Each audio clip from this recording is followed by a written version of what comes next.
Perfect. Good evening, everyone.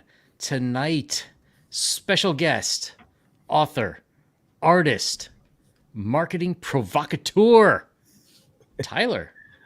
How How you you doing? doing? Man? I'm doing good, man. I feel like I don't deserve an intro. I don't deserve as good of an introduction because you had Mark Millar on, and like Well, I mean, you he's went the from king of Mark. comics, Yeah, but you went from Mark Millar to Tyler. Well, but I had Doug Ernst on later, so you're not following Mark exactly. I guess, but like I guess I'm saying like I don't know who you get the next episode because, but like yeah, you had Mark Millar and Doug Ernst. Like those guys are awesome. They are. It was a crazy day, and I was lucky to get Mark.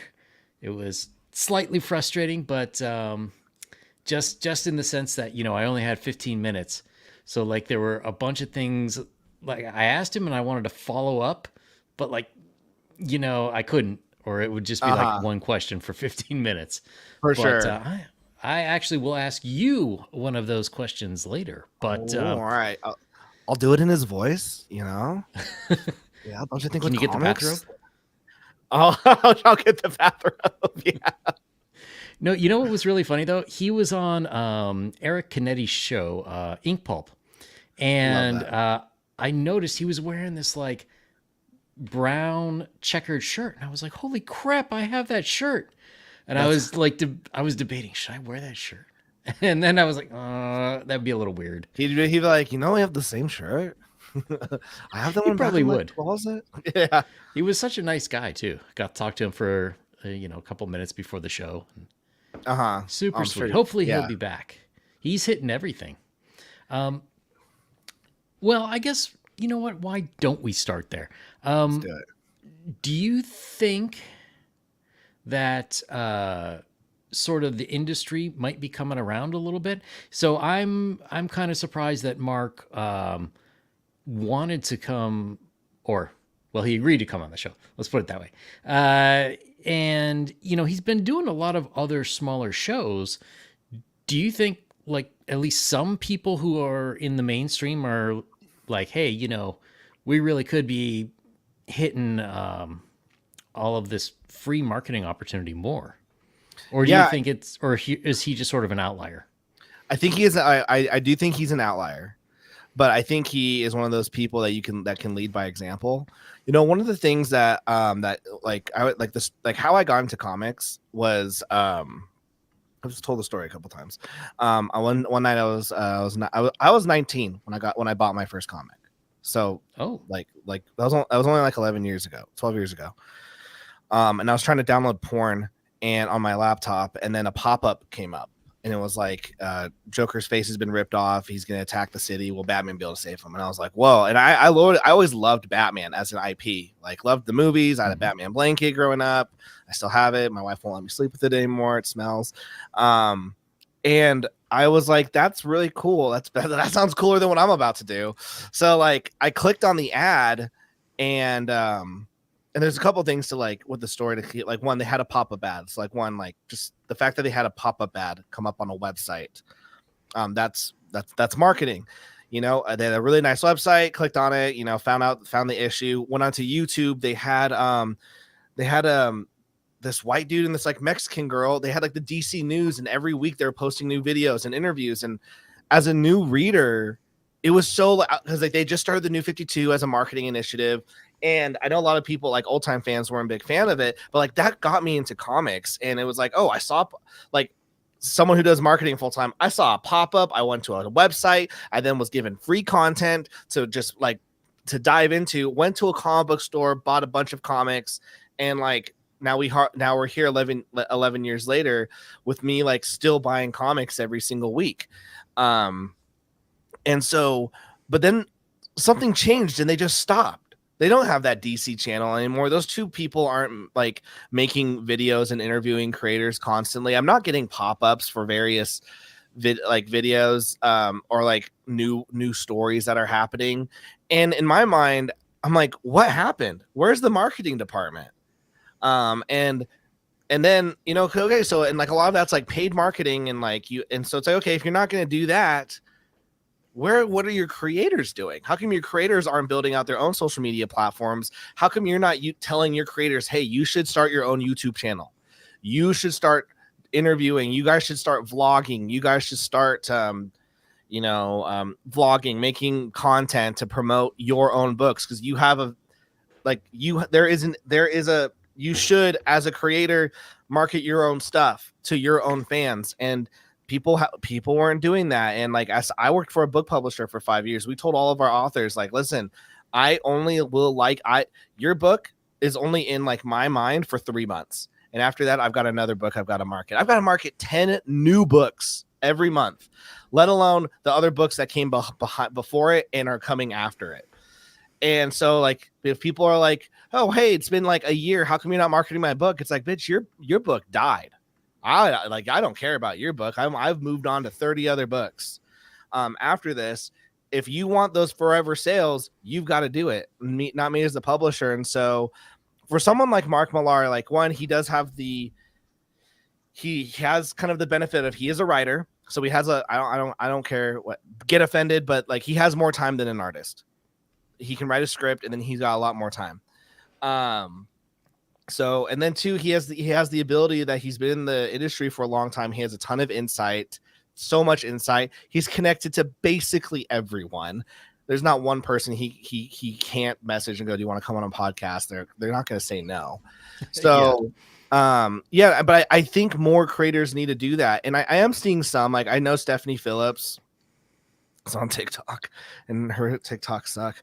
You have like the Raid Studio, and they used to come out with a ton of content, and then they didn't, and then they stopped. They're starting to get back onto like that short form content. Francis Manipul has like his really stylized vlogs, but like he can't post every week because they're so well done that they're almost like watching a movie. So like, is that the best? I think what's good, I think a really good one used to be Comics Kayfabe, but because that was just two creators, but like, that's really sad. You do have like Ink Pulp, which is fantastic because you've got 3 industry people who are just dropping in, like, you're basically hanging out with these 3 people, and I think that's fantastic. So I guess a long way to answer, like, I guess, do I think things are turning around? I don't think so personally, but I think that there are steps that are happening that some creators are realizing. Also, like, another thing is Mark Millar is indie. Like, he is indie.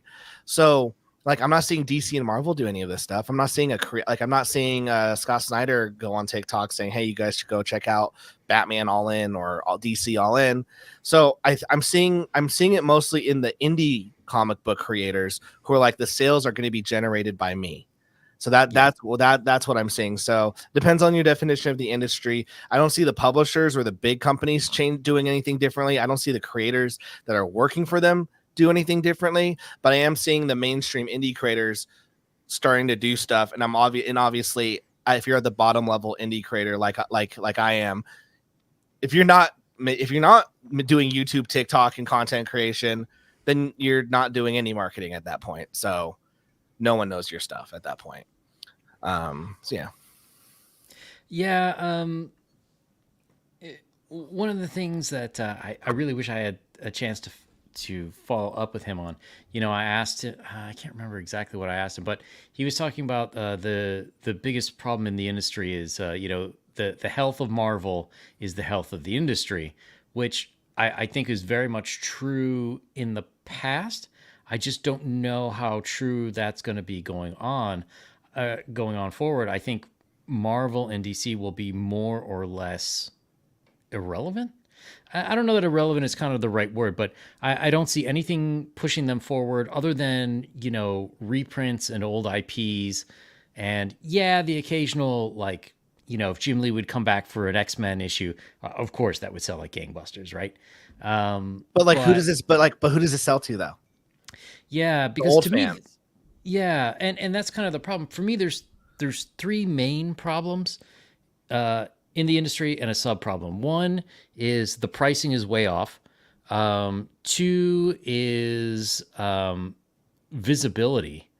100%. Like, where do you find these? And that was kind of my big concern was, with relying on comic book stores. I have nothing against comic book stores, but like I don't go to golf stores because I don't golf.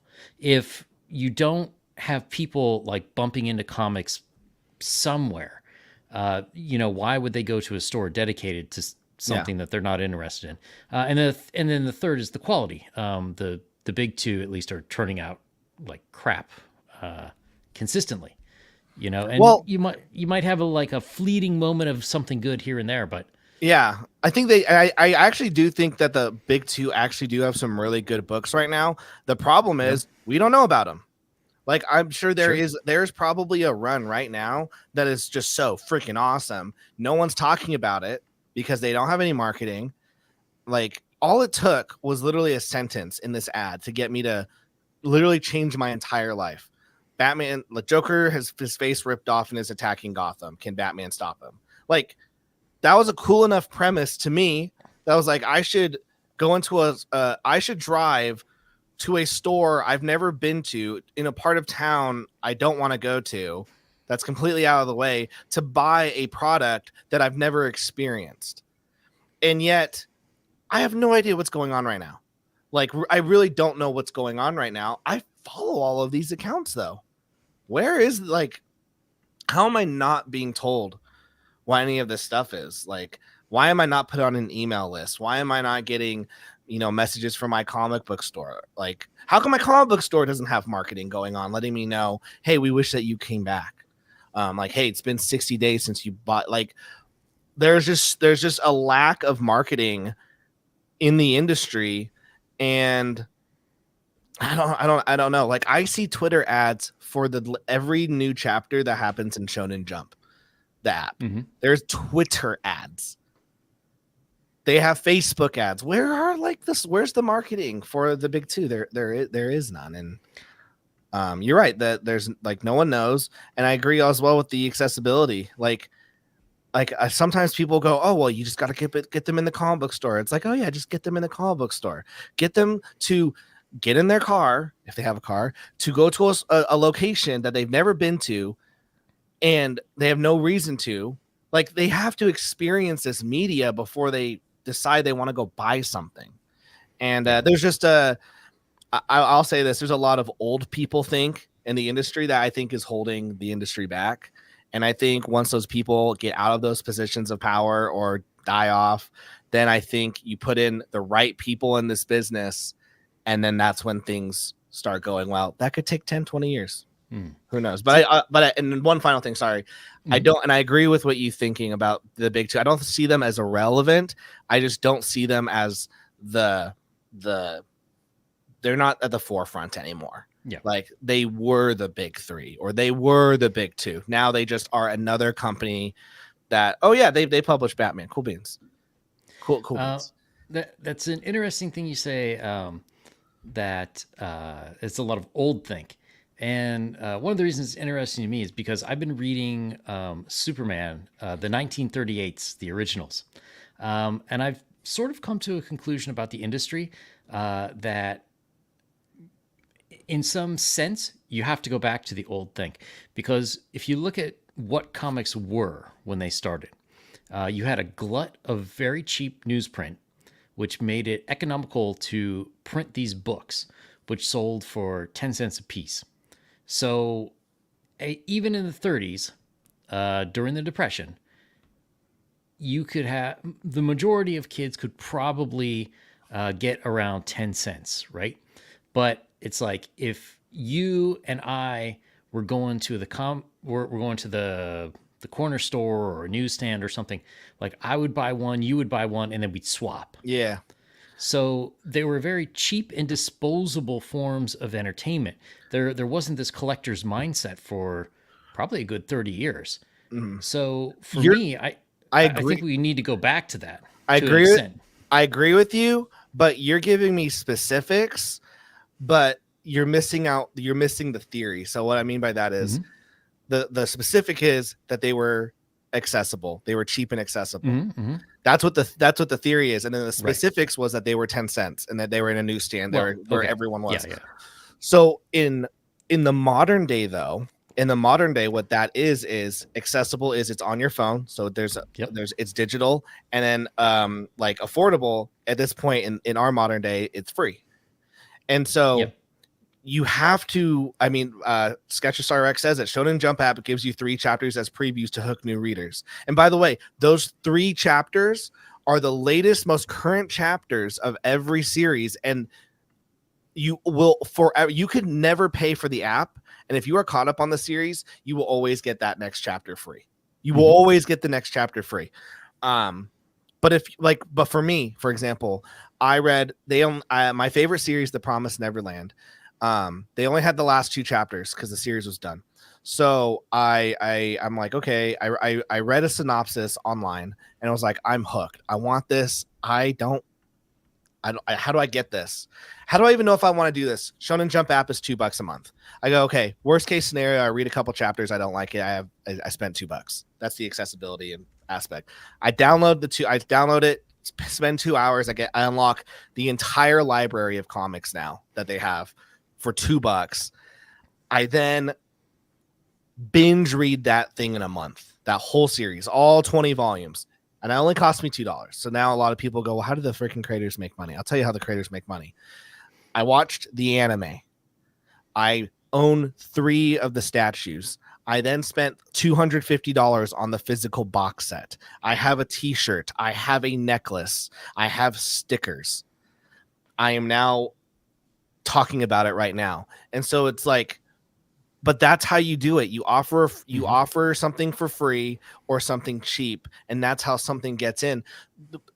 Newsstands don't exist anymore. Like, newsstands just aren't a thing in the cultural zeitgeist anymore. Buying a comic at a grocery store for a teenager isn't part of the cultural zeitgeist. But what is right now is their friend going, hey, I downloaded this free app called Webtoon and I read this, and they send over the comic, they read a couple chapters and they go, wow, I'm hooked. And then now they feel special. And now I read Lore Olympus, and now, I bought the book and I spent $30 on the hardcover book. Oh, now there's going to be a TV show. Now I have all the t-shirts. And that's the thing, is like we're not just thinking about selling comics. You're not just selling a comic. Like, these companies are selling an IP, and I think that's why they don't care about the comics anymore, because the IP is already strong enough that they can sell a mug and make more money than the comic ever will, because the IP is already strong enough. Whereas with us indie creators, like we need to build IP, so we need to think of those stuff. So that's where I agree with you. Go back to the old thing, but bring the theory that worked back then. Yeah. And bring it over to the modern time, which is accessibility. Exactly. It's on the phone. It's digital. It's cheap, free. And then that's how you get people hooked. And a lot of people, they think, Tyler doesn't believe in physical comics. No, I absolutely do. I want to sell physical comics. I want people to buy my books physically. But I also know that if they have no idea what The Girl with the Megafist is, Volume 5, they're not buying Volume 5 unless they like Volume 1. So let me give Volume 1 for free. If I did my job as a creator and I'm confident in the story, then they will read Volume 1 for free, love it, and buy 2, 3, 4, and onwards. Yeah, I have this theory that going forward, there needs to be a high-low solution. Yes. And the low is low cost. And exactly what you're saying. I don't know specifically that site, but like, you got to be giving away free PDFs. You got to be given access to what people are going to get. And then if they like it, and, if you do shows, or even Comic-Cons and things like that, where you're getting the word out there, or blog even, then people will want to invest in you. They need something. And then you need the high, and the high is going to be higher profit. So even if somebody doesn't want all the other stuff like the t-shirts and this and that, you could still have, that's where you sell like the really nicely printed book, and it's got like the sketchbook and all the notes. Yes. And special message just from the creators to you and everything. So, to me, in order to succeed in the field, is you've got to have both. But my question is, so you're talking about Girl with the Megafist 5, and you're going to give 1 away for free to attract them. That's your bait. But what do you do when you're just starting? What advice would you have to someone who's like, I don't have anything I don't published even yet. have It's my anything. Yeah, yeah, first yeah. one. That's That's the tough position. yeah. At that point, with what I know now, because I sounds like, well, Tyler didn't do that back then. You're right, I didn't, because I didn't know.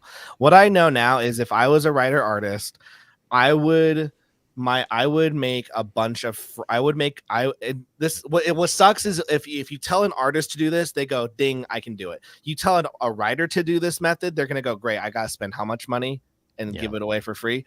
And so what I would do personally is I would make a bunch of short stories. I'd probably make I would make 4-page short stories, and then I would and then you spend the money on that. Technically, you have a full 20 issues at that point. You can just, you know, like you have a 20-page anthology. And what I would do is I would release those for free, and I would allow people to download that 20-page anthology of short stories for free. It gives people a taste of the different styles that you like, what you're into. And then I would give the digital away for free, and I would put the physical at like $10. And then that's what I do. And it's a sunk. I mean, it's hard because you tell a writer give away a comic book, you give away your comic book for free, they are going to absolute freak and they're going to have a meltdown. And I understand that because these things are expensive. These things are absolutely expensive to make. If you tell an artist that, they're like, okay, sweet, I draw 20 pages and then I give it away for free. I was already planning on doing that. And here's the thing, you keep doing it with that. You keep doing that strategy of putting out, like, the artist has the advantage because they can always put out an art. Like my goal right now is I'd love to finish off my series, and I'd love to get to a point where I'm just putting out 4-page stories for free every month. That's actually a goal I have once I finish off a lot of my stories. It's just so I'm putting out a new 4-page comic every month to start generating stuff, because I think the more free content you can put out, the easier the audience is going to take a risk on you. But I think you have to take a risk. And if if you're like, well, I'm the writer and I'm not doing that, you would need then make your 20-page comic, and it has to be so freaking good. Like I think people will give you leeway if it's free. They'll give you some like some room for like criticism, be like, oh, it was free, so like I can't like complain. But I would say, like, if you're not going to go that route, put out a really banger comic. And then just like, if the idea is solid, the art is solid, the writing is solid, it's just you'll slowly build out that thing. And then, but also as well, that's just the comic side. If you don't have a comic, start creating content. Start creating content on stuff that you are interested in. Start talking about it. And this goes with comics. Like, I can give so many examples of people who talk about the stuff that they like, and then they go, hey, I also want to make that thing that I've been talking about. And then they do it. Like, there's a movie reviewer who's doing that right now. He's been making YouTube movie reviews for the past like freaking 10 years. Finally goes, hey, I want to make my own movie. Crowdfunds it on Kickstarter, does over $1 million, and now it just got bought out by a Hollywood major label. Nice. And now he has the capital to really make this thing good. And it's because he spent 10 years building an audience of just talking about the stuff he likes. So like, make a channel, talk about the stuff you like. And you're like, well, people don't do that in comics. Look at your boy Zach. That's how he started. A year and a half of just every day talking. Well, I mean, he's talking about all the comics he didn't like, but you knew that deep down he liked comics. Yeah. And then he's like, finally, he's like, I think I can do a better job. I'm giving a bunch of comics Gate examples. But honestly, I think that's like the one thing I've always complimented on comics Gate, even if I don't like them. Their marketing was like smart. Like, their marketing was smart and their networking was smart. So yeah, make content, find an audience, and then make a comic off of that. And then you have a built-in audience. Yeah, absolutely.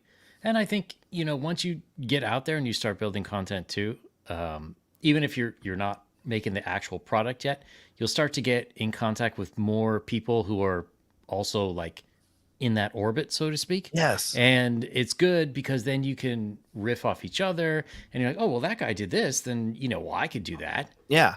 And in the networking as well. I mean, I remember at the beginning, I would meet artists and writers, and we would just be like, hey, let's make a story. Let's collab. Okay, I'll draw it, you write it. Okay, this time I'll write it, you draw it. And you just go back and forth. And like, I've probably worked on like over 10,000 pages worth of comics at this point. And a lot of them, most people don't even know about because they were just like random ones I did with people I met for the first like 7 years of doing this. I worked on so many books that no one knows about, but like I did it because I met people, I made money off it, I was learning. I think you have to just really start and get going on things. So one thing that always amuses me is I know when I see you start tweeting about anything marketing related, that you're going to upset somebody. Somebody is going to be like deeply offended or angsty or angry. Is talking about marketing for like independent creators, is that the same as like talking to your friends about money, about like how much you make or how much or what you do with investing or whatnot? uh well, here's the thing. Like I talk about like, so I have a job. I'm building out a company that's all about marketing. I've for the last 5 years before that was teaching authors how to market. I was marketing for a book publishing company. The videos I make at my work are how to market. I go and I travel and show people how to market. I'm always talking about marketing. It's just like it's it's it's something that I enjoy doing, and I think this sounds bad and people can be like, oh, Tyler's bad.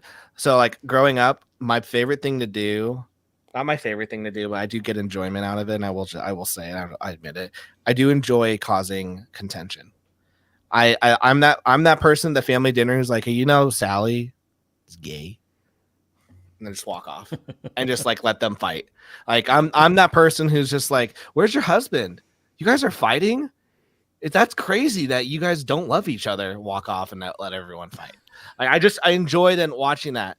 Well, when I go and I travel somewhere, and once this sounds cocky, I'm not trying to make it sound like that, but I'm trying to give context. Whenever I go and talk marketing, people are listening to me because I'm the expert in the room. If I go, I was just in Texas and in California this last week. I'm paid to go there because people want to listen to me. And they know that if I listen to Tyler and I do his things, I will make money. And so but so it's like I already get this, like, people are listening to me. I already get that feeling from people. And and then it's a different, but like, and I think my thing that I don't like though is no one asks questions. People just, they go, okay, Tyler, we paid you this much money, Tyler, to come. Obviously, we're gonna do what you say. With comics, I actually get to talk about the why, if that makes sense, because Mm-hmm. people get so mad and they get so heated. So why would I do that? Why should I do that? And then I get excited because I'm like, oh, I can break down and teach someone exactly why we're doing this.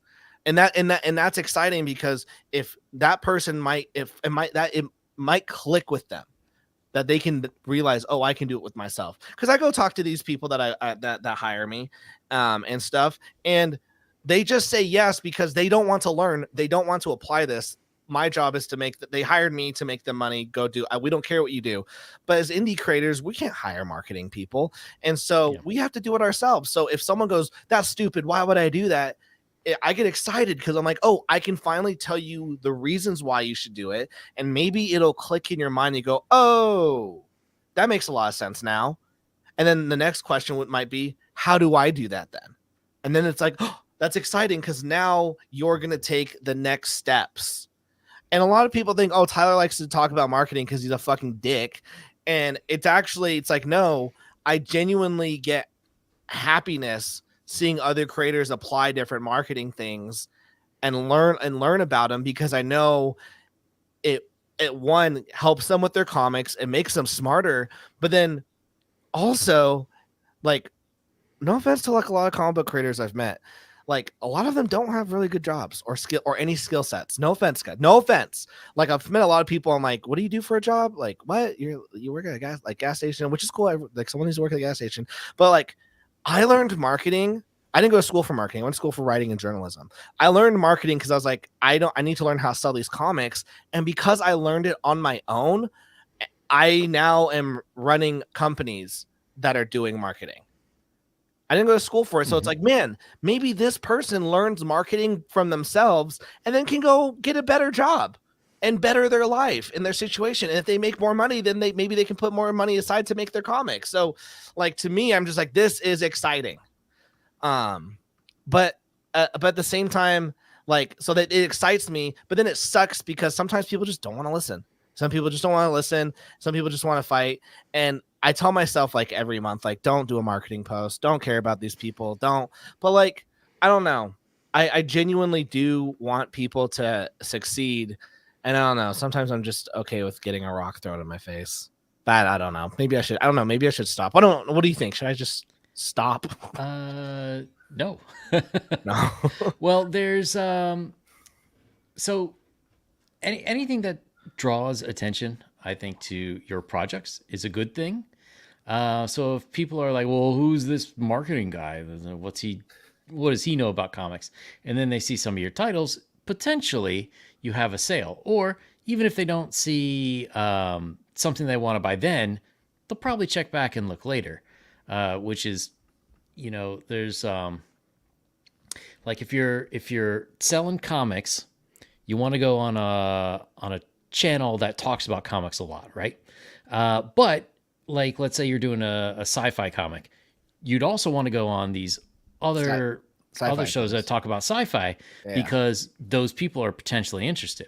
And I think marketing works in the same way if it's a business sense, because then it's like, well, what does he know about business? And then you go and they look at your products, and then there's a possibility that, oh, hey, I kind of like that. I will agree with Tim. He says there are times where I wish Tyler wouldn't waste his time throwing pearls before swine, but if he gets jollies from being an instigator, that explains a lot. His advice is common sense. My advice is common sense. It all, like, the crazy thing is, like, a lot of the advice I put out is just like, you can literally Google it. It's very just like Google it. Like, sometimes people just don't know what the word is or the phrase is. Like, yeah, everything's simple and Googleable, but the hard part is the application of it. Yeah. That is the application of it. But yeah, there's a part of me that's like, man, I could probably like right now I have another channel, and a lot of people are asking, like, what's this other YouTube channel? My channel, like, a lot of creators watch my channel, not readers. And that's something that I realized a couple of years ago. I was like, oh, I don't have readers watching my show. I need a channel that's just for readers. So I thought I could turn my channel into that. And I'm bad at marketing on that Draw and Talk channel.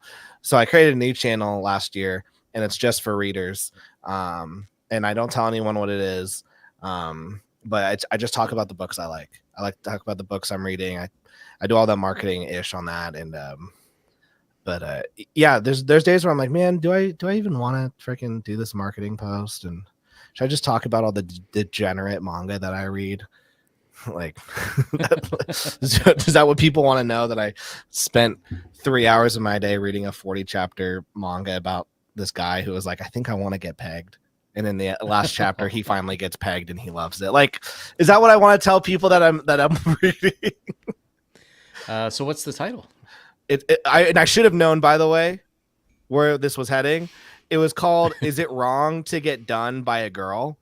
But the first, like, okay, dude, the first 10 chapters were just like this, like, simple, cute romance. So I was like, I have no idea, like, and I just knew he was shy and the girl was a little more assertive. So I was like, okay, like, what it must mean is that he's just not very dominant, and he likes it when she like she's getting the taxi, she's ordering the food, and I'm like, oh, like, okay, so he's just not assertive. And then they're about to do it. I'm like, oh, okay, it's turning into one of those. And then he's like, I actually want to get pegged, and the rest. And then I was like, whoa, that's quite the plot twist.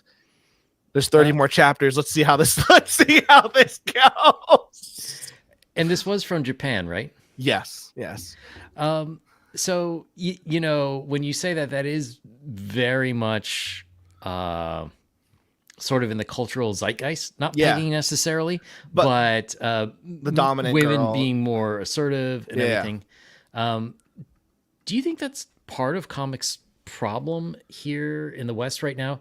Is that in Japan, like, you've got One Punch Man hating his job at work, like Zom 100, like a lot of these titles, even though they're, I don't know if fanciful is quite the right word, but they're clearly, like, in fantasy. Shield Hero, is another one.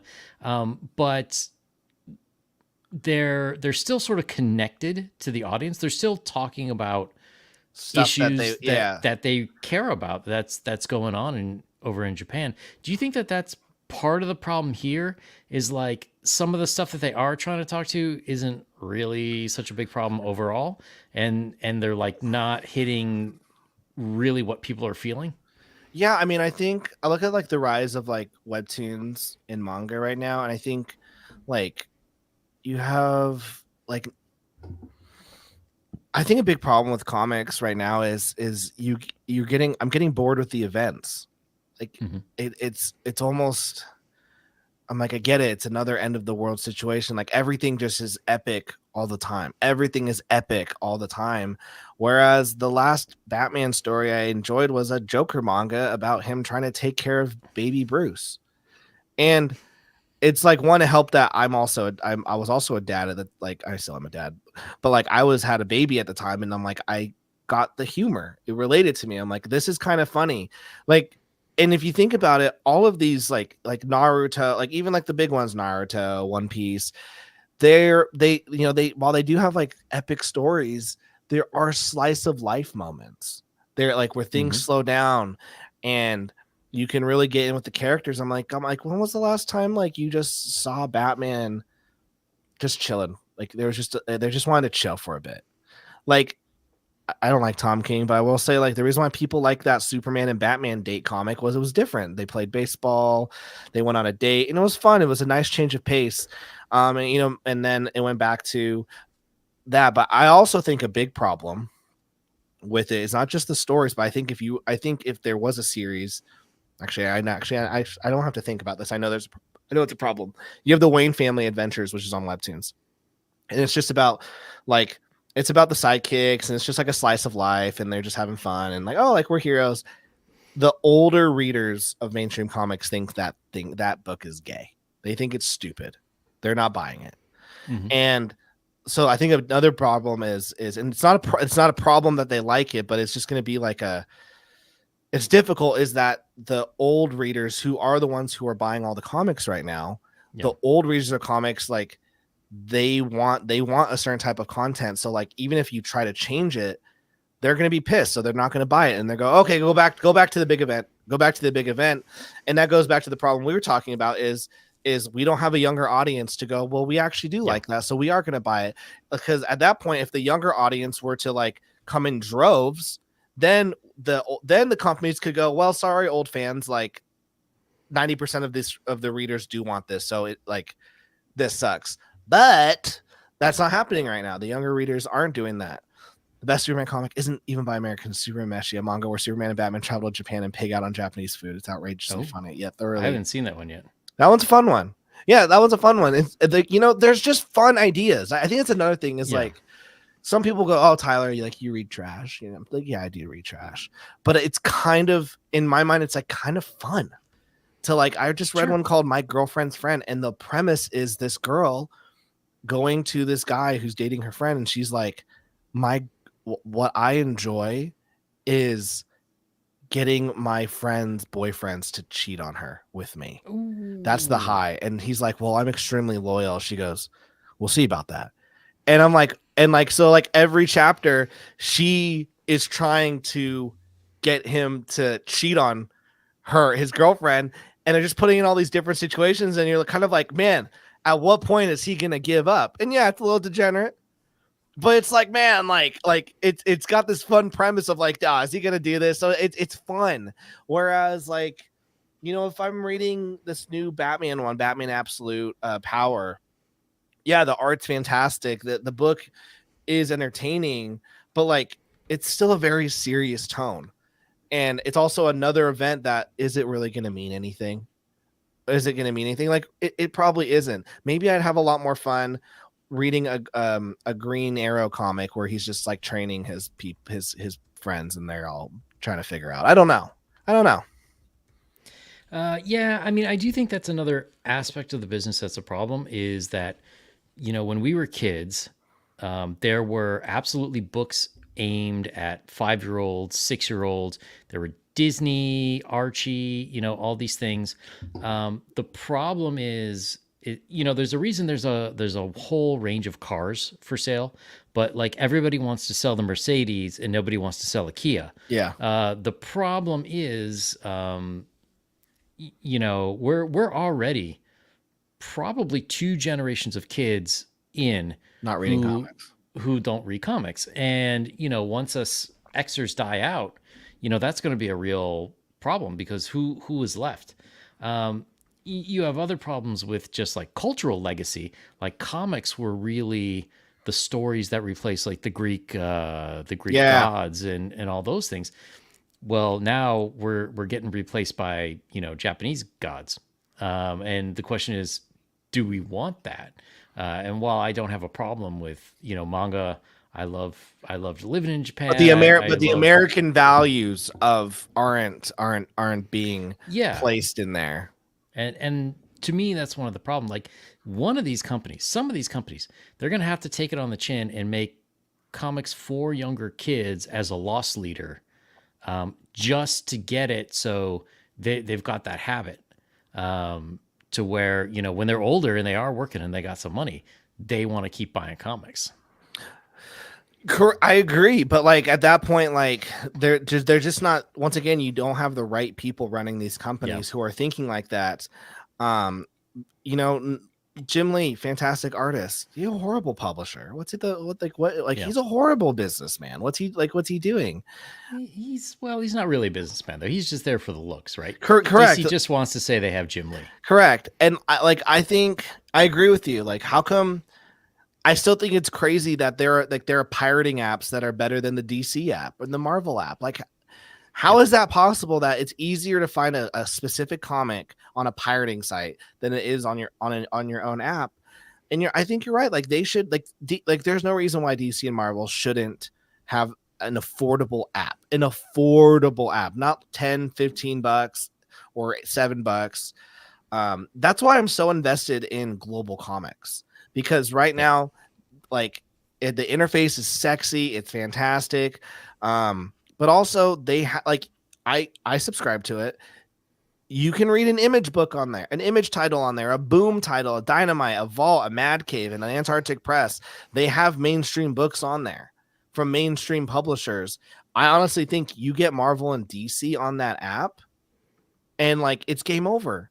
Because as someone whose life is as fast paced as mine is, like going to my comic shop, it's not happening anymore. It's like I have to really think about it. Like, oh, I gotta go. I gotta schedule time to go in. I've got a wife, I've got 2 kids, I've got a house to take care of, and I've got a very demanding job. A lot of people just don't have the time. But you know what we do have time for somehow? Everyone's on their phone. Every freaking person's on their phone. And that's just how it is. So yeah, let's get comics on the phones where people are. Everyone's like, we got to get comics where people are, and they've got to be affordable. Get that? They're all right here. This is it. They're all right here. This is where people are, and it makes it affordable. I just don't see why I don't get how it's not clicking with these companies. And my only answer is they have the wrong, worst people in coming in. I mean, yeah. Well, that and they're also on the sugar daddy business plan. Marvel is owned by Disney and DC is owned by Warner. So they don't have to make money. That's another thing. And that's why I don't really care. Like that's why I don't really talk about mainstream comics anymore. Is these are IP farms now. Like they're just IP farms. They don't like the Marvel and DC. They weren't bought because they cared about the comics. They can sell a mug and a T-shirt and make a movie. They can make more money selling a mug than they ever will a single issue of a comic. So they're going to make the mug, and the mug is cheaper, and you don't have to pay royalties. You don't have to deal with creatives. You don't have to deal with Twitter. You just sell the mug. That logo. So that's why personally I don't care about Marvel and DC. Like if they were dude, if they announced tomorrow that both those companies went under, I would not shed a tear. I would not care. I think it'd be great because they would license out those books to some company that does care. They would license them. It would be better overnight. Dude, the best selling Marvel book last year was not even published by Marvel. It was published from it was published by a different company. Then they licensed it out and they got Alex Ross to draw it. Yep. A Fantastic Four book. That was the #1 Marvel selling book that it wasn't even published by Marvel. So it's you're right. I think them dying, everything would get licensed out, but also let's say they were dying, they didn't even license it out. Let's just say like if everything just stopped, there are still plenty of really good comics that you can read. Yep. And go back to and still give to your kids and give to your friends. And I think at this point, I think a lot of people mostly just care. I honestly think most people just care about individual stories. Like at some point for me, the last DC book that I read, like floppy, was Batman Joker War. The final issue of Joker War, when after Bruce Wayne loses his billions, everyone's dead, Alfred's dead, blah, blah. Jim Gordon goes, oh yeah, Joker got away. I threw that fucking comic across my room. I was like, again? And it got me just so angry because I was like, dude, you are the greatest martial artist, detective, and whatnot. You guys can't keep a homeless clown like at bay. And it just makes me go, and I read from, the reason why James Tynion left DC after that point was because he wanted to kill the Joker. And he wanted to kill the Joker. And I think a lot of these creatives are like, man, nothing I write has any point. Everything's going to get retconned. There's no like real stakes. And I think that's why we're seeing a lot of the best creators leave the industry and go to like the indie, because they know that they can make a story that has real stakes. And yeah, like I don't care about another Bruce Wayne a Joker story. I mean, my favorite part of, I loved it when they killed Bruce Wayne both times. I liked it when Jim Gordon was Batman. It was a different dynamic. It was weird. He had his own struggles. I like that. I liked it when Dick Grayson was Batman. That was sick. And then I was excited for then maybe Tim Drake to become Batman or then Damian. And you have different, like, Batman's Bruce is the original. Dick has got a sense of humor. Tim goes back to the more detective stuff. Damian is a very violent Batman. How does he deal with that legacy? And then you have another one. And I was like, you can still have Batman, but you get different sides of it. And instead it's just, well, all right, let's bring Bruce Wayne back. And yeah. So yeah, if Marvel I'm very much, I don't care about the mainstream industry. I'm very pro just like indie books, be independent. Every tweet I ever make is about why you should be independent. Because I just think, you're right. That Marvel and DC got them sugar daddies. They don't care. Yep. Yeah. They don't care. Doesn't matter. They don't care. But speaking of a comic where the creator does care, I do care. Bullet Assassin, living in a fantasy world. So why don't you give the quick 30,000 foot overview for anyone who's not familiar with this? Yeah, so Bullet Assassin Living in a Fantasy World is about Akari. Akari. I don't give my characters last names, I realized, in any of my books. We have Akari. She was a world-class assassin. In the real world, one day she's betrayed and murdered by her mob boss, Dave. And she wakes up in a fantasy world with nothing but an AR-15. There she meets, the world is called Australia, and she learns that the various races of the world are basically enslaved by goblins. She doesn't give a crap. She's very heartless. However, she does witness the murder. She witnesses the murder of Henry's parents. He's a boy. She decides to kill the goblins, and she meets Gruck, the king of the goblins. There's a twist on he says something that triggers her, and that triggers her to go, okay, like my now new goal in this world is to kill every single goblin, and I'm going to put a bullet in Gruck's head. Only problem is, and at the end of issue 1, she runs out of bullets at the end of issue 1. And so now for the rest of the story, up until the finale, it's okay, how do we get more bullets? So yeah, that's where we leave off with Bullet Assassin chapter 2. Is she's working with Layla and Henry, and they're trying to figure out how to make more bullets for her gun.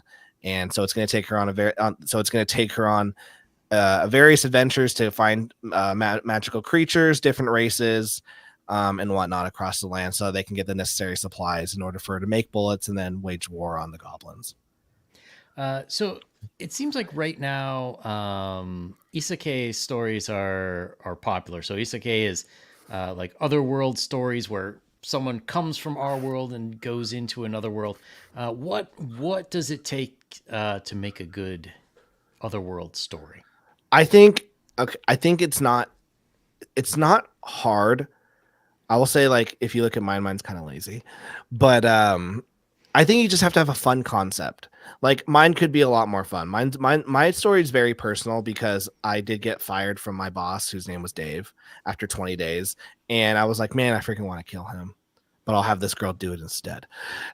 In my story, and so um, my this story is a little more cathartic for myself. It's very emotional, but I think what makes a good isekai story is you're taking the weakness of the character that they had in the real world, and then you're using that weakness as a strength, as a something that they can get better at in their basically second chance. Um, so you know you have like I'm not gonna say it right, Mugushi Tensei or something. But you know he was a degenerate loser in the real world, that his last thing that he does is he's heroic and he gets hit, but he was a porn degenerate, and then in the next life he wakes up and he's in the fantasy world and he has powers and he goes, oh, can I actually make myself something? Can I actually, I didn't make something out of myself in my first life, can I actually, but I had it in me, I did have it in me, that's why I saved that woman and I died, can I get a second chance in this one? And so I think, yeah, I think a good isekai story is able to connect like what happened in the real world and then like how it affects them in their second life. Then you have fun ones like reincarnated as a vending machine, and you're like, okay, that's kind of fun. That's kind of fun. Like, all right, like he's a vending machine, and that's a good one. I haven't seen that one.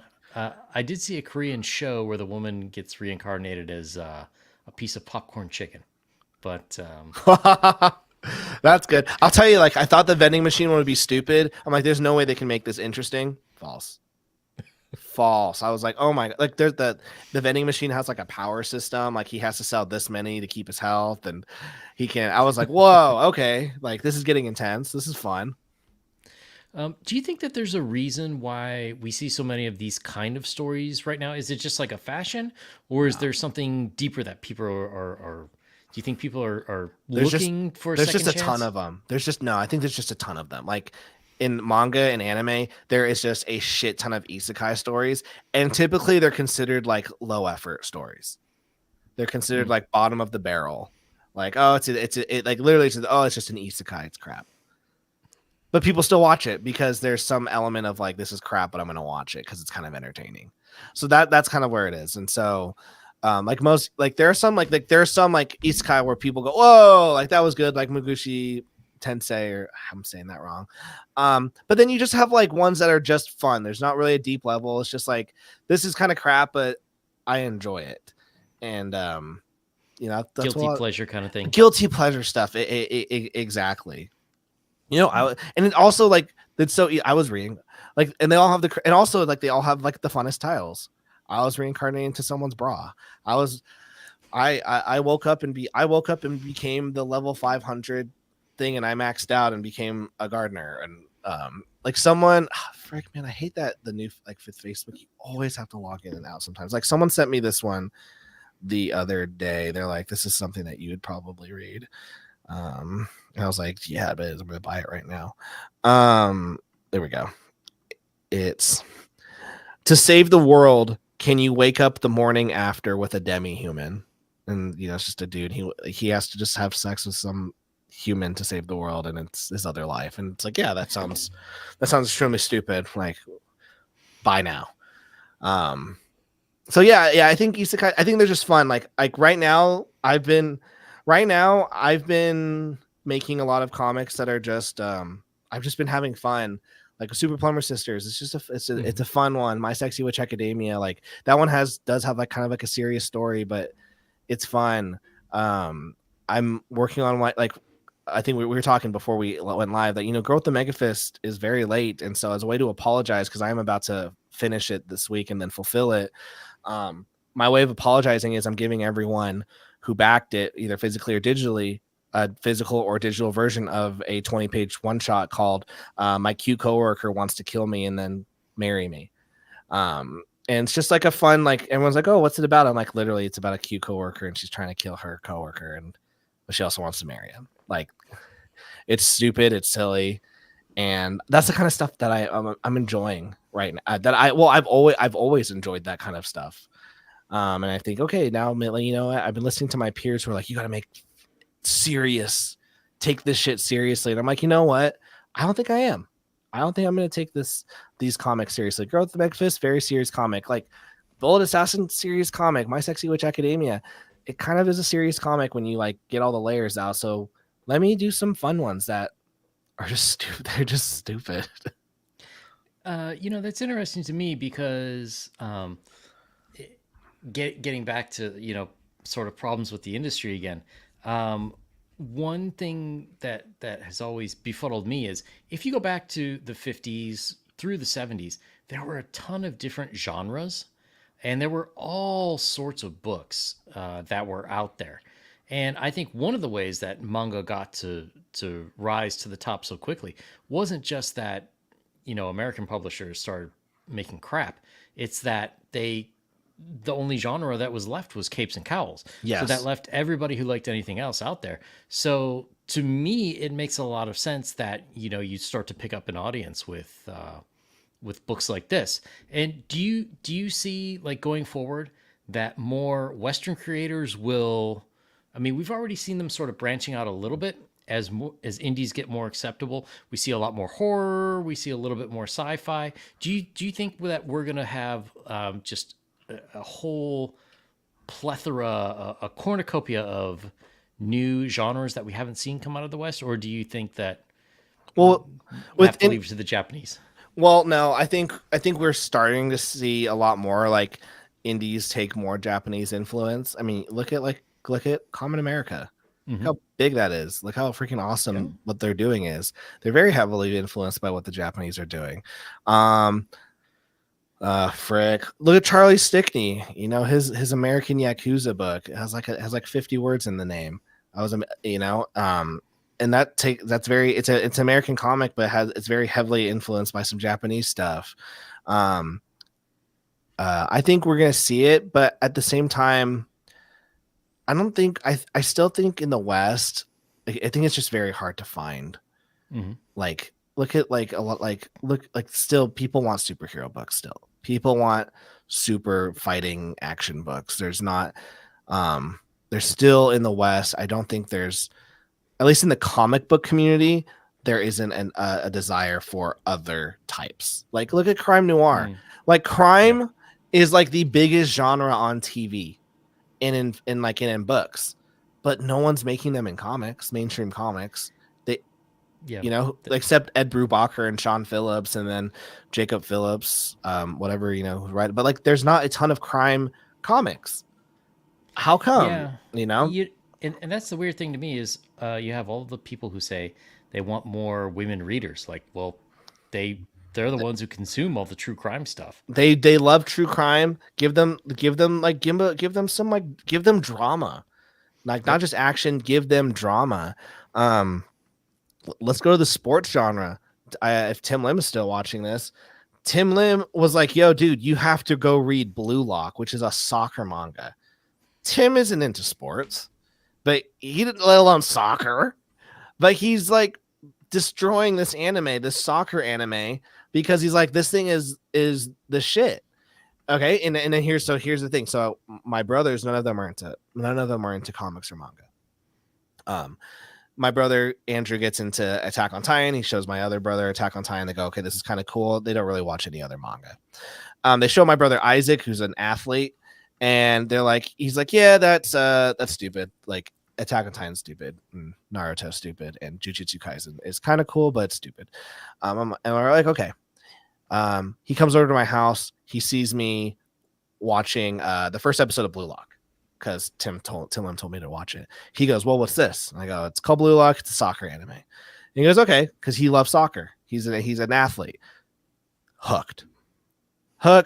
Goes home. He's like, dude, can I have your password to Crunchyroll? I go, yeah. Give it to him. He binges Blue Lock, and now he has watched so much anime on my account. Like I'm like texting my brothers, my group chat, because they all have my account. I'm like, hey, who's watching this? And they go, and it's always my athlete brother. And it's like, so like none of the Attack on Titan stuff, the Naruto, like the crazy awesome action stuff that us in the West are liking. No, it was the soccer one. But we don't have soccer anime or soccer cartoons or soccer comics.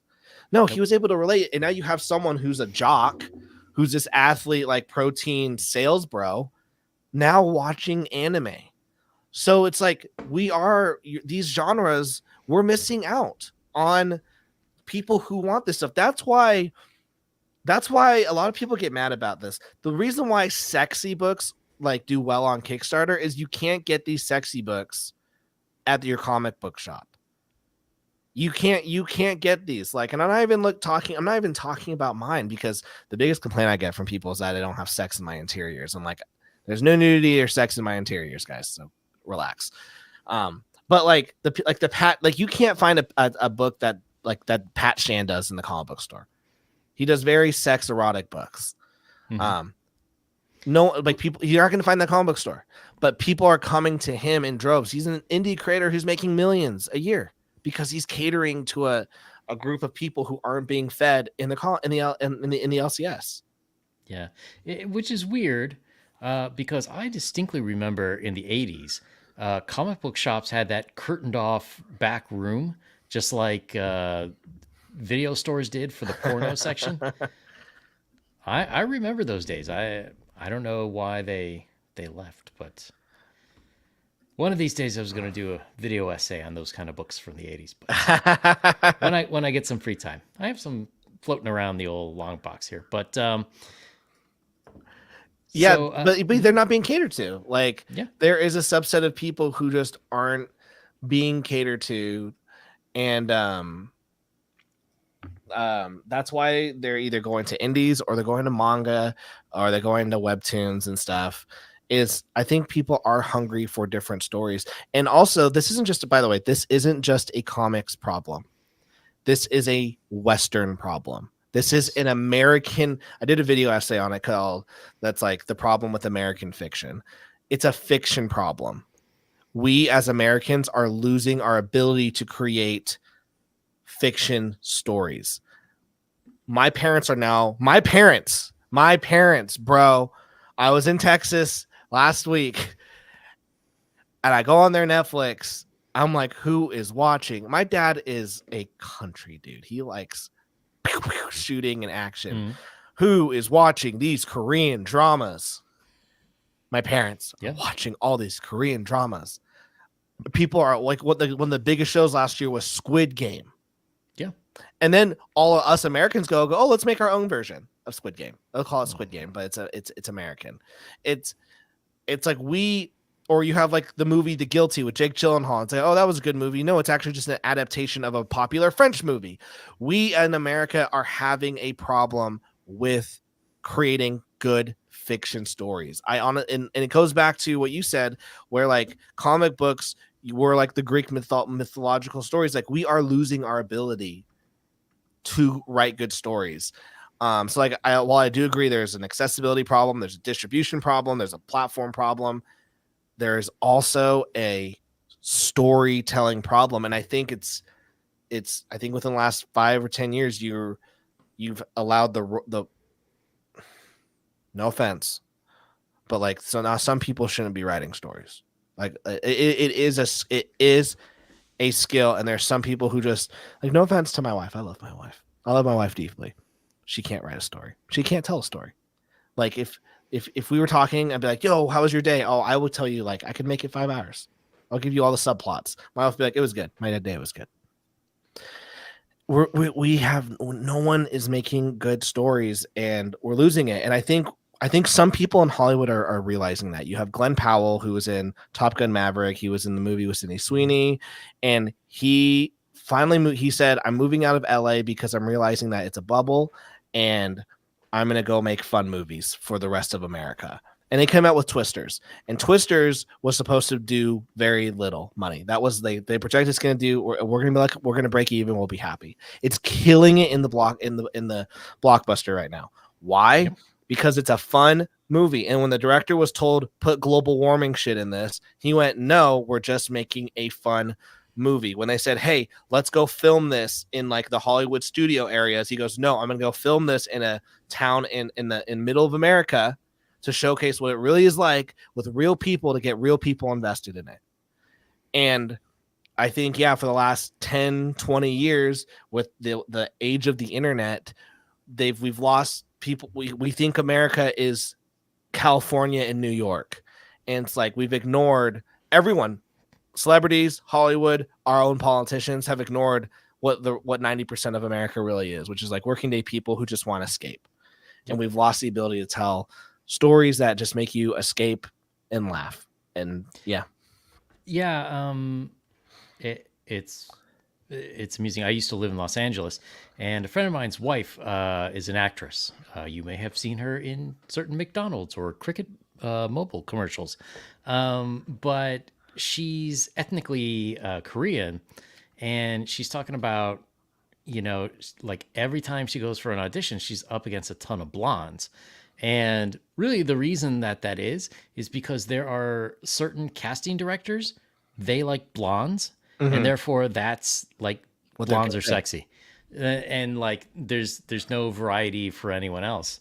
But it reminds me too, today on Twitter there was a woman. She's an indie author, she writes horror, and she posted an article complaining that straight men don't read, and it was a question of like, well, why? Read fiction. Yeah, and my answer is, well, look at who all these agents are.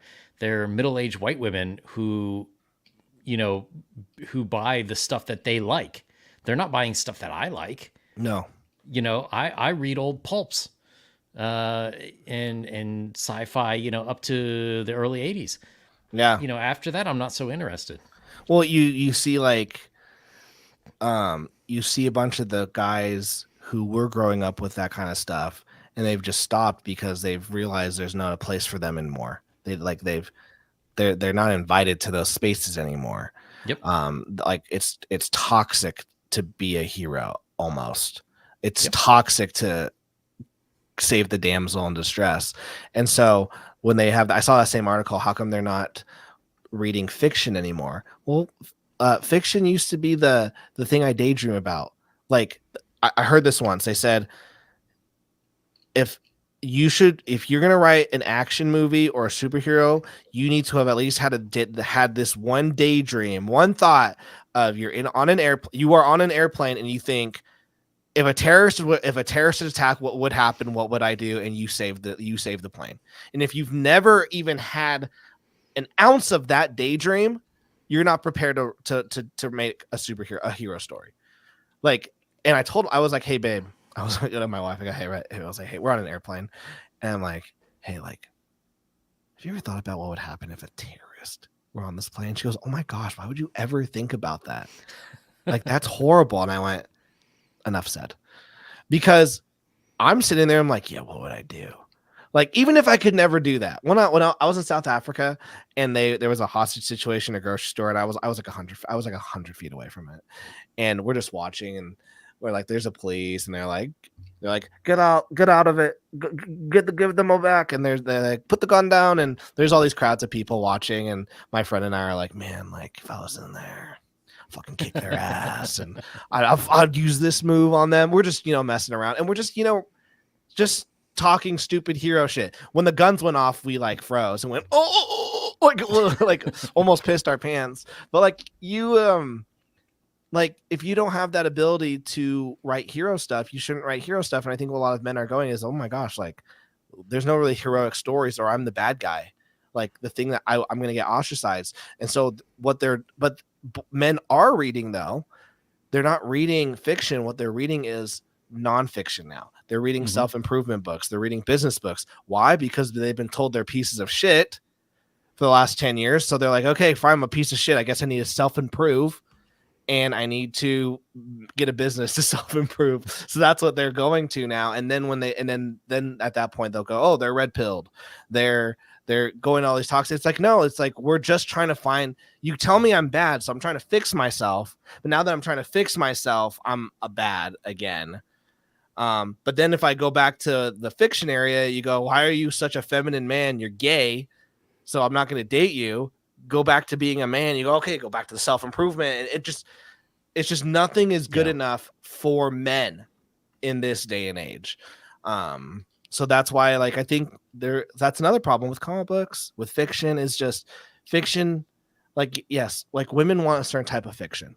They want the drama. They want the Grey's Anatomy, the drama, Yep. and the stuff. And here's the thing, guys, I like that stuff too. I want that stuff too. But I also watched Top Gun Maverick for the first time, and I was like, oh my gosh.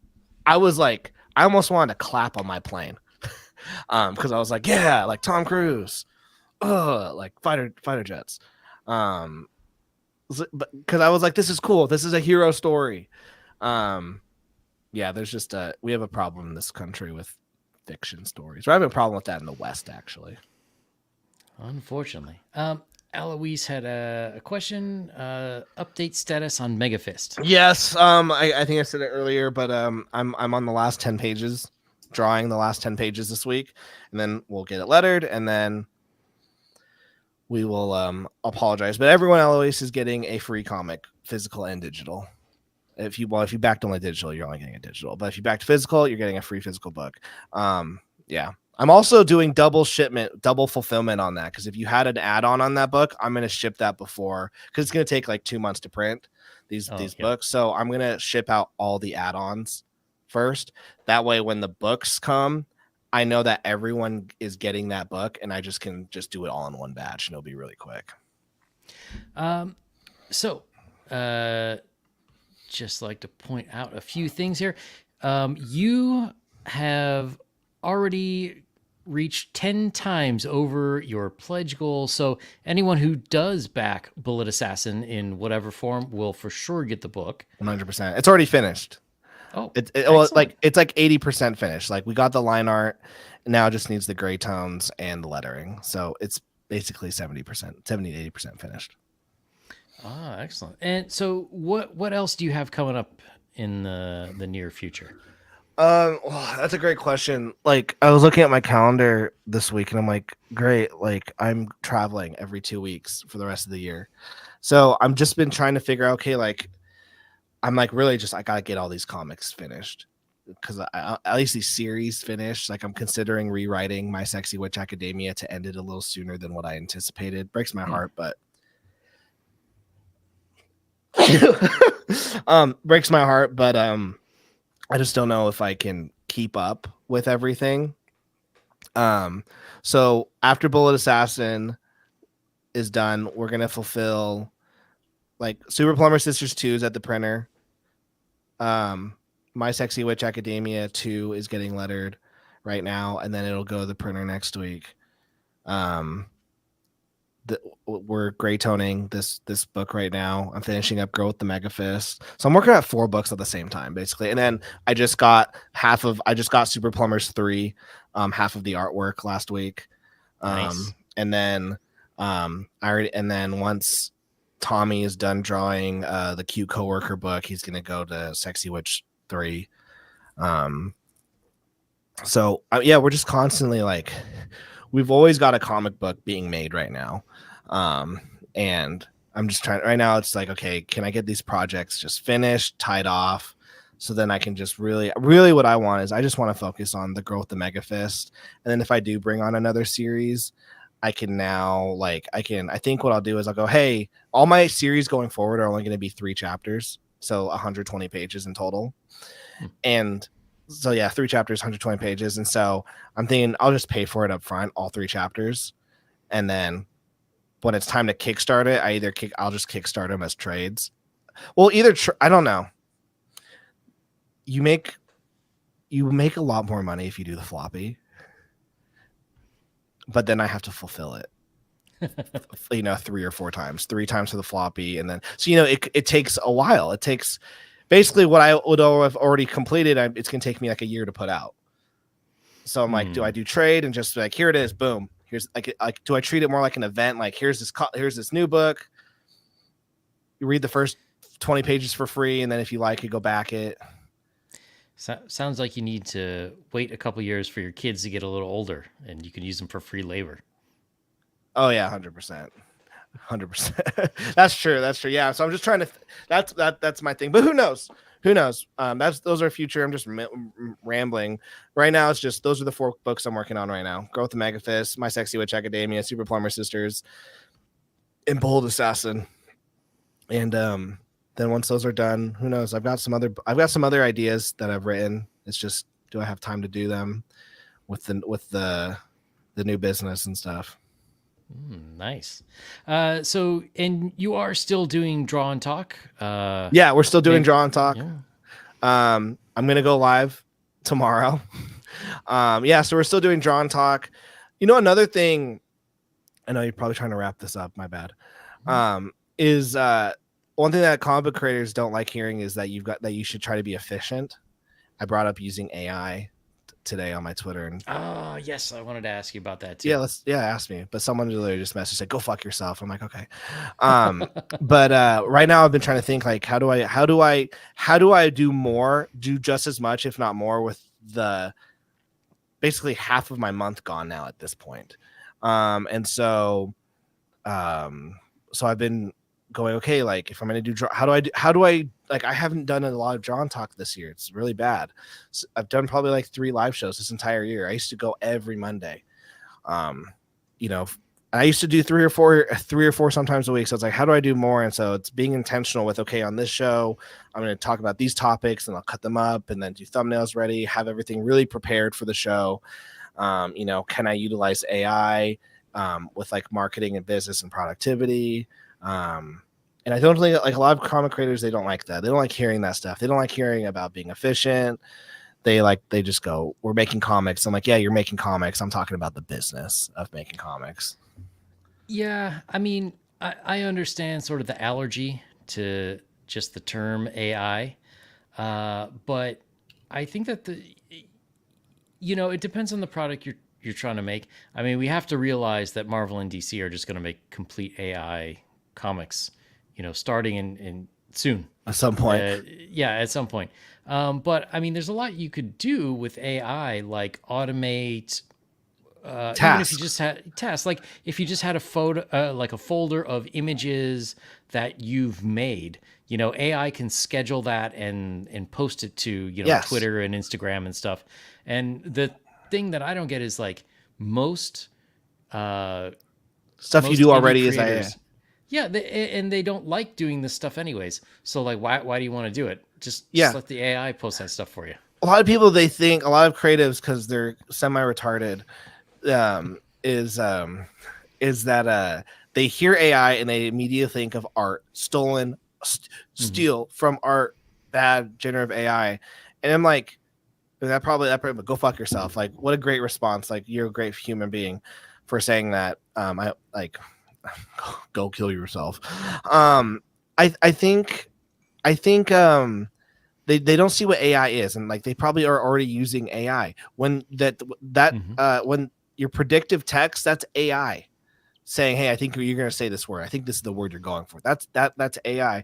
And so, like, I don't think you should use AI for writing. It's very uncreative. I don't think you should use AI for art at all. But what you could do is to help your business is you could say, hey, AI, if you're someone like me who has no knowledge of how to use Google, like Excel or Sheets, hey, AI, here's all my data. Can you create a profit and loss sheet for me? Puts in all the formulas, and it'll say, like, if you put your profits here, it'll tell you, and you go, okay, sweet, thank you. That would have taken me probably 5 hours of watching videos on how to do it. Hey, AI, what is the purpose of using, like, I don't use ChatGPT. I use a different AI, and that AI will actually give you the sources that they grabbed it from, which I really like. So it's like, hey, AI, why should I use a profit and loss sheet? What's the benefits of this? How can I use this effectively? And you go, okay, sweet. And it got it from this source. So click on that website. Okay, now you're on that website that I took it from. Learn more in depth. But you wouldn't have found that website had it, like, not given you a summary of it. Hey, AI, maybe you're struggling to write like a 2-sentence pitch about your comic, but you can write your whole story in 2 paragraphs. Hey, AI, here's my story. It's in 2 paragraphs right now. Please break this down to 2 sentences that I can use for a sales pitch. Boom, does it. Like, it didn't do anything. Like, it didn't write the story for you. It didn't Hmm. draw the story for you. What it did was it saved you time on some stuff. You know, maybe you use AI to maybe use AI where I'm doing a video like this and it's just my mouth is moving, and that's AI. But now I can create content when I'm not at home. Yep. And stuff. Maybe you clone yourself so that you can always be making content even if you don't have a camera or a microphone available to you. Maybe you do it for research. You know, hey, can you find me all the latest reviews of this? Like, it's just Google on crack. And I just don't get why people think that that's such a horrible thing to use it that way. But they do, and I don't care. But Yeah, I mean, I think that even in the tabletop role playing game space, we were talking a little bit before the show about them.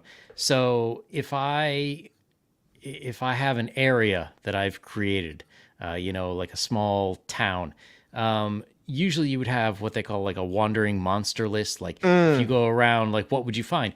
What's wrong with me saying, "Hey AI, I need a wandering monster list that would be a difficult encounter for levels 1 to 3, and that are in grassland," and it would like shoot me out a list of possible things. and you can choose. You don't have to copy and Yeah. paste it. It just gives you the final thing. Like, I was trying to make a crime story, and I'm like, I don't even know the procedures because I'm not. Hey, what would be like a 10-step procedure on how to to solve a crime? Yeah, you can get more money, you can't get more time. Time spent is gone. And here's the thing, like it's just artists. Like, we get so I hired a graphic designer, and like, she uses AI to like speed up things, to create templates, and then she goes, okay, sweet, I just got my first draft. Now I'm gonna redo 90% of it, but at least that first draft is gone. Yep. So I just don't, yeah, like, there's just like, in the art community specifically, everyone gets really stupid.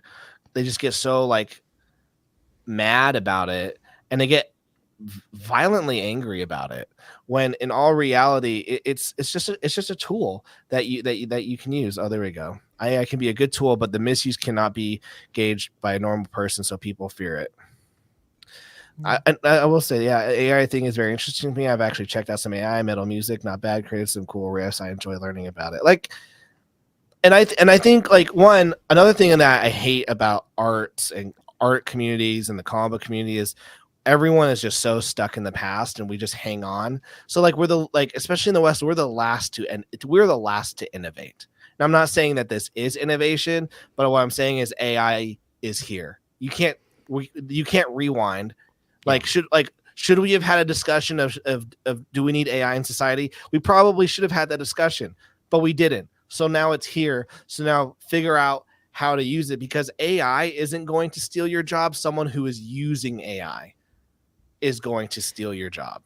Yeah, it's interesting to me because I'm old, and I taught design classes for about 10, 12 years, and around 2000, people who were graphic designers were getting really pissed at me because I was teaching a lot of Photoshop and Illustrator classes, right? And they were pissed because when they learned, these of course were older people, like they had to like scratch in the letters, like scratch Oh it off onto the yeah. design and do everything like that. And I do agree it made them a lot more knowledgeable on the principles of it. But they just did not want to update with the times. And they're like, this web crap Yeah. that'll be gone soon. It's, My grandpa you got to adapt. had a very successful printing business, and he worked with some of the biggest companies. He made so much money, dude. Like, with his printing business, he worked with like Kellogg's and stuff like that, printing their boxes. And then the digital printer started coming in. He's like, no one's gonna go. He's like, no one's gonna go digital. It's an inferior product. Well, everyone went digital, and his business went under. And Oof. there's no one to blame except the fact that he made a wrong call. He refused to innovate. He like there was no reason why he couldn't have kept that business, kept those clients, and got a digital setup. But he's like, no, like with printing, you do it this way. This is how it's always been done. Well, no, now there's a new way to do it. Think about the like. I'm sure there's people like you wrote a book with Microsoft Word and not with your hand. Sure. Like I mean, there are people in some comic book groups on Facebook. Like, I will never buy a comic book if it was drawn on an iPad. Dude, most comic books are drawn on an iPad right now, but it's because they don't understand the process. They don't understand the advancement of technology. They think, oh, iPad is where I play for my nephew plays Fruit Ninja. It's like, no, people do professional level work on this thing, and you use it to play Fruit Ninja, but the rest of us are using it as a business. And yeah, like at the end of the day, it's like does the consumer want it? I think that's another problem, is that like so many creatives surround themselves with other creative peers, and they have to be accepted by their creative friends. Man, fuck my creative friends. No offense. Like, I basically have none at this point, I'll be honest. Because I don't like, they're trying to hold on to these things that I don't believe in. And it's so hard because like they're like, these things can't work, Tyler. And it's like, but I see them work every single day in my day-to-day job. There's no reason why this marketing funnel can't work for comics. There's like absolutely no reason why. I know Japanese companies do it. Korean companies use it. Why can't Western comic people do it? I'm using it for every other industry in the world uses it. Why is it not working with comics? And it's one, the business people aren't doing it. They don't understand it. But also, I also think it's the reader base, the older gen reader base. I also think they're a big problem in it too, because they're not willing to adapt. They know what they want. They know what they want.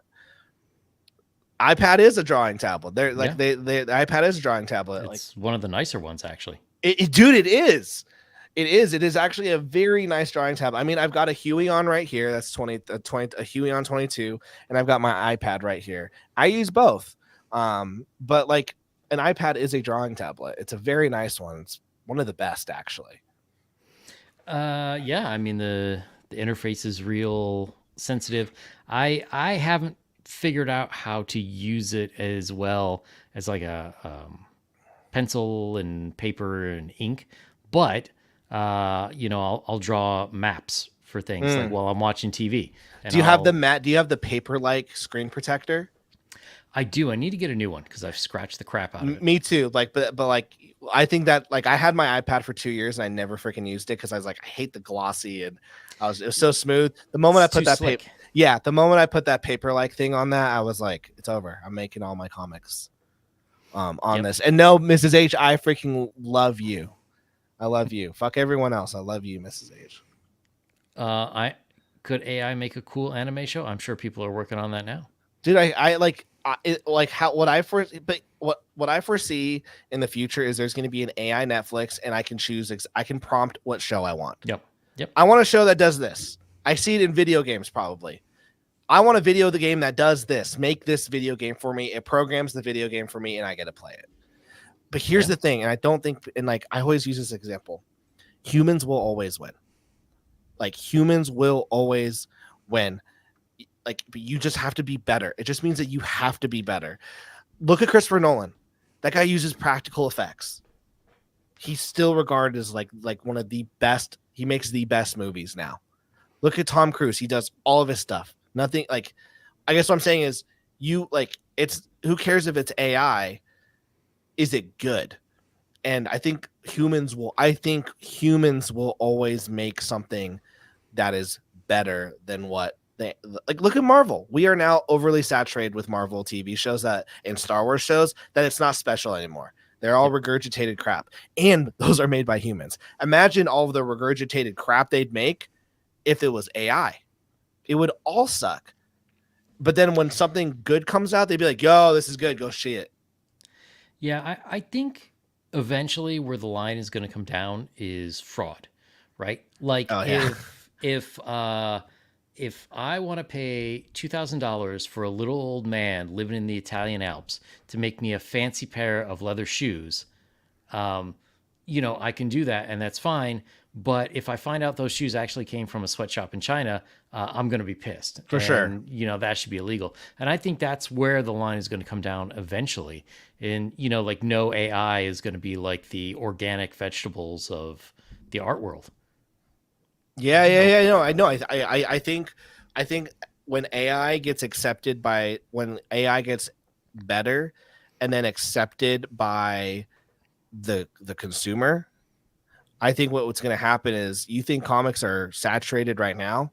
Oh man, it will just be an influx of shit coming out. But like, can AI do a Daniel Warren Johnson? Like, yeah, no. Like, I'll tell you what was the scariest part of the AI was that Sakimi-chan has 3 million followers on like all their social media. They're making 50 to 100,000 a month on their Patreon, and they're like, their commissions is like, it's like $10,000 to commission them. And you're like, because of their painterly style, it's like so unique. And that was the easiest style for AI to copy. Was you're like hold on, I can get a Sakimi-chan looking AI anime model, and I don't have to pay this. That was the craziest thing to me. Like Alex Ross, it can do an Alex Ross. Yep. Like it can do all of these painted ones that like people are charging hundreds of thousands of dollars for. That's the one but they can't do a Daniel Warren Johnson. It can't do a Dogman. Yep. That's why I go like, human originality will always be. And if you can also distinguish yourself, there is only one Daniel Warren Johnson. And then there's people who try to copy it.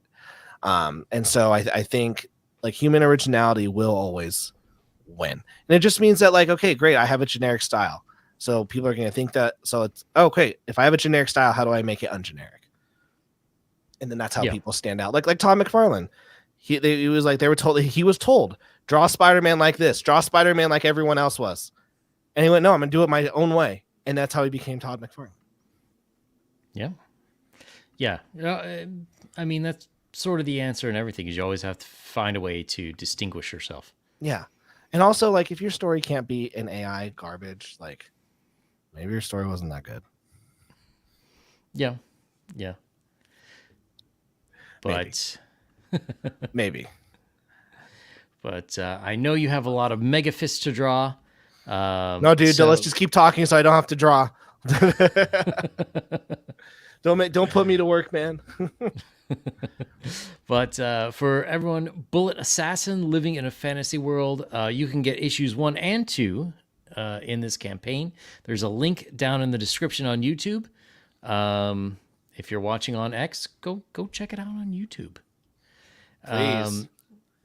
Number of other books, which I believe they can find them all on your website, right? Yeah, all my books are on my website. You can also, if you back this campaign, like basically, I think there's only one book that I didn't include in the add-on section. It's because I made it while I was out of town. And I didn't know how much in stock I actually had. So, and it's a graphic novel. So I'm like, if I run out of stock and like 20 people buy it, it's like, great. Now I got to put like a big print order for this. But yeah, you can get all my stuff on it. That's another reason why I'm so excited, because all my add-ons, I have to go Super Plumber Sisters 1, 2, 3, 4. It's like soon it will just be get the Super Plumber Sisters graphic novel, just one book. Get there. Much easier. That's what I'm excited about. But no, I appreciate you having me on, man. This was great. This was fun.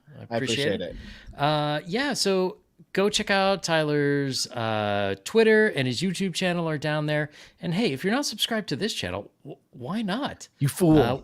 We'll have more awesome guests coming up soon. And for anyone who's interested, Empire of the Undying Sun. It's my horror campaign for Dungeons & Dragons 5th edition, the 2014 version, not the 2024 version. And it will be launching at the end of September. There's a Kickstarter for it. Also a link in the description. Or go to www.empireoftheundingsun.com. Lots of awesome art, great story, new characters, new setting, and a much more adult theme than what Wizards of the Coast has been putting out for the last few years. There we go. Right. So thanks for coming, Tyler. Hopefully we'll have you back before too long. Yes, I'd love that. I appreciate it. All right. Well, good night, everyone. Peace.